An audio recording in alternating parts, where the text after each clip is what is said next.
இவரை இன்னும் காணுமே. மழை இப்படி பெய்யுதே, குழந்தைங்க வேற பசியா இருக்கு. அப்பா எப்போ வருவார்? வெளியில் மழை கொட்டிக் கொண்டே இருந்தது. 2 குழந்தைகள் கதவு அருகில் நின்று அப்பா எப்போ வருவார் என்று காத்திருந்தார்கள். ரொம்ப பெசிக்கித்து. அப்பா எப்போ வருவார்? எனக்கும் தான். உள்ள போலாம். சரி. வாவ், மீன். குழந்தைகளுக்காக தான் ஃப்ரெஷ் மீன் வாங்கி வந்தேன். மழை காரணமாக நான் தாமதமாக வந்தேன். அப்பா, மீன். நல்ல வேளை நீங்க வந்தீங்க. நான் சமையலறைக்கு எடுத்து போகிறேன். அப்பா, நன்றி.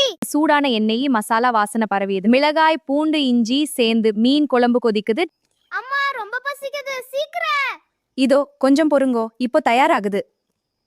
இன்று எல்லாரும் சேர்ந்து சாப்பிடலாம். மழை சத்தத்துடன் அம்மா சூடான சாதத்தில் மீன் குழம்பு ஊற்றி கொடுத்தால் குழந்தைகள் சந்தோஷமா சாப்பிட்டார்கள். அம்மா, ரொம்ப சுவையா இருக்கு. அம்மா, ரொம்ப சுவையா இருக்கு. அம்மா, ரொம்ப சுவையா இருக்கு. அம்மா, மீன் வேற லெவல். ஆமா, வேற லெவல். உண்மையாகவே சுவையாக இருக்கிறது.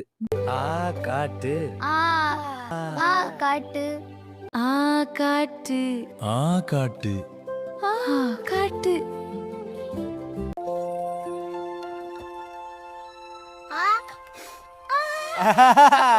பெரிய பணம் வேண்டாம். குடும்பத்தோடு சாப்பிடும் இந்த நிமிஷம்தான் உண்மையான செல்வம்.